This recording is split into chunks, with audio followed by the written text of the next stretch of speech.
Welcome back to the channel, good friends. Brian from Apex Detail. When it comes to the rotary polisher, dual action polisher, especially a long throat polisher, so this one here is a 21 millimeter, which one is more aggressive? Which one cuts deeper and quicker? It's going to be who's behind the polisher, and another thing that has a huge effect on the outcome and results are the pads that you can attach to these polishers.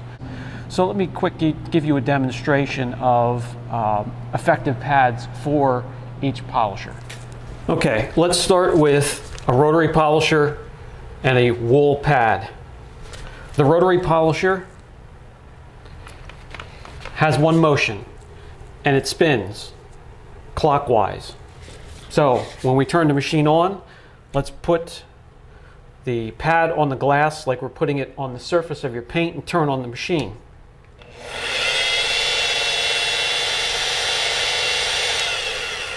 And you can see the distance that each fiber travels on a rotation, and that's doing correction on your paint. If we put the same pad on a dual action polisher, even though it may have a 21 millimeter or long throw, excuse me while I plug in this polisher. Let's turn it on.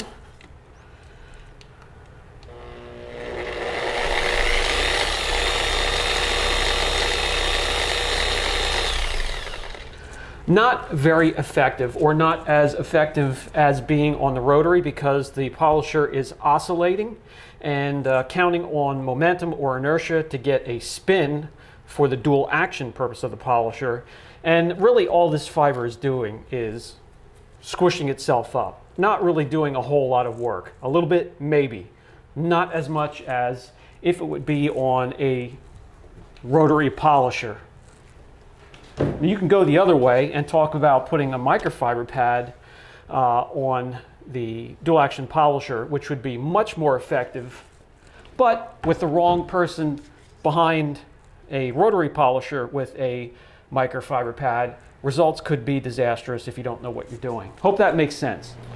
So here we have a test panel, and we have the rotary and what I believe is to be the best pad to team up with that machine. We have a long throw polisher, 21, and what I have to believe to be the best pad for it. This, by the way, is called the Beast Killer Cutting Pad from Honey Combination, a company out of Poland.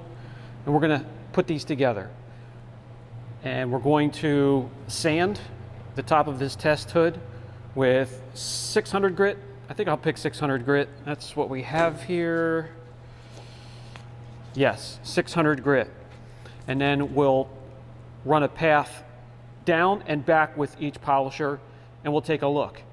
Is there going to be enough that we can tell the difference between the cut? Let's find out. All right, what we're going to do is sand an area from here to here, just wide enough that we can make two trails down and back with each polisher.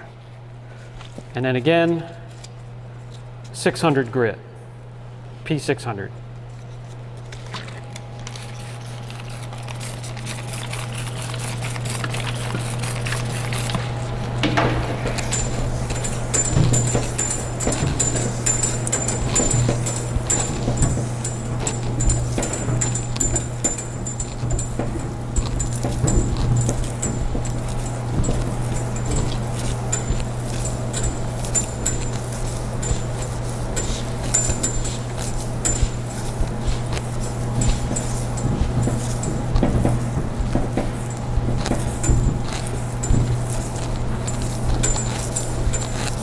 Okay, that should do it. And here are the sand marks, obvious as to where they are. Down here, we'll take a trip across with the rotary. Up here, we'll take a trip across with the dual action polisher. We grab the rotary polisher and its wool pad first. Both of these will be using up 3D ACA 500. This is a cutting pad and does a fantastic job with the rotary and dual action polisher.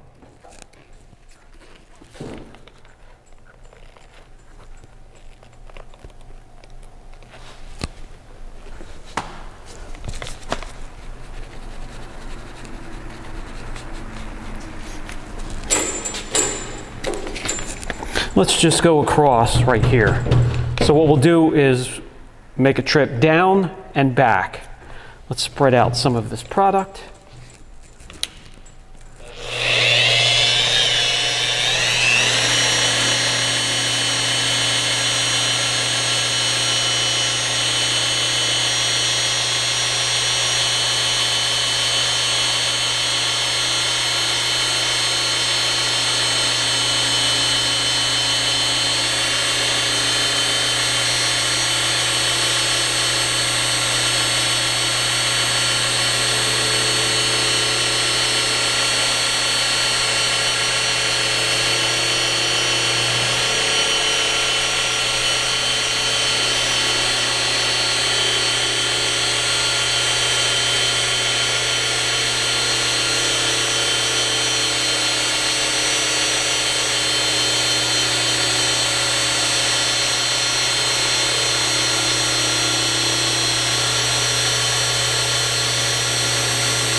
One thing to state, there's a give and take. You're going to have a little bit more contamination to deal with a rotary polisher, including fibers, including some dust, and maybe a little bit of splatter.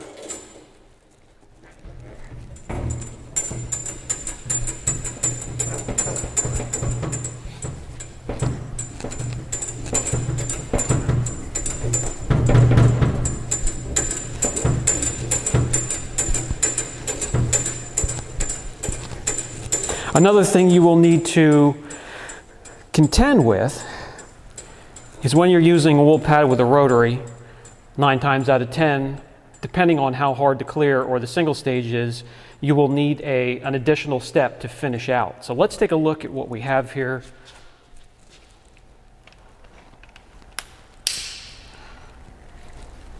First, we'll use the shop lights. Did a fantastic job. Removed the sand marks, however, did leave behind a little bit of the haze that you can see here. Now we'll use natural light. Incredible job. Now let's bring in the swirl finder.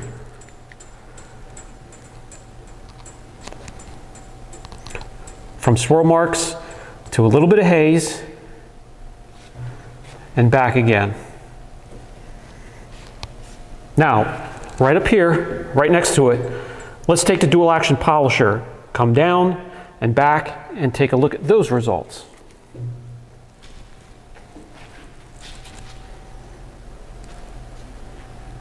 All right, we switched over to the dual action polisher, again a longer throw, and I teamed that up with one of the best pads to team up with that type of polisher for cutting. In my opinion, that's going to be subjective.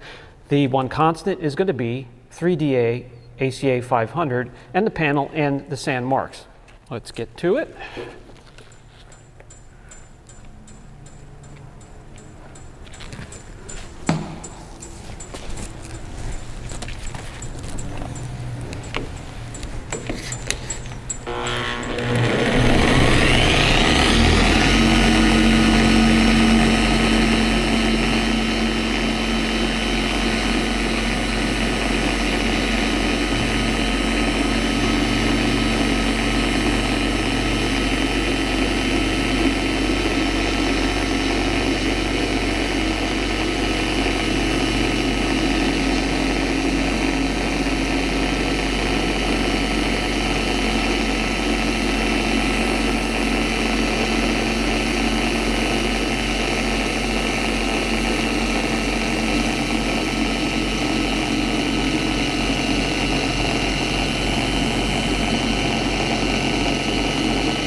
Less dust, no wool fibers.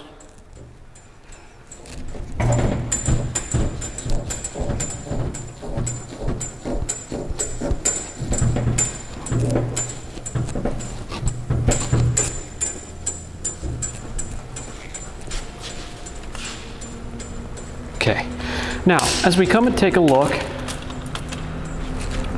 it did a fantastic job, but there are still a few, not a whole lot, but a few sand marks that are going across there. One positive thing is the path is wider than using the wool pad, a little bit wider, and you have a little bit less work to do because of no fibers and no dust. Let's use the natural light. Looks good. Again, you can see the sand marks creeping across where there's a pretty distinct line of where the rotary cut through that. Bring in the swirl finder. So right here, you can see the sand marks still going across. Down here with the rotary, you have haze, but the sand marks are gone. So these results, I mean, the differences are very minute, very small. Another factor that cannot be left out, we're going from 64 to 95 gloss units in the section that the rotary cut. When we jump up to the section that the dual action polisher, the gloss is slightly higher because the haze left behind from the rotary and the wool pad needs to be finished down. All right, guys, that's going to do it for this video. At the beginning of the video, I did mention cut and finish when it comes to the rotary. Just my preference. I would prefer the rotary over dual action polisher. I have both for a reason, because they both have their place. They're both efficient at times, depending on the material I'm working on.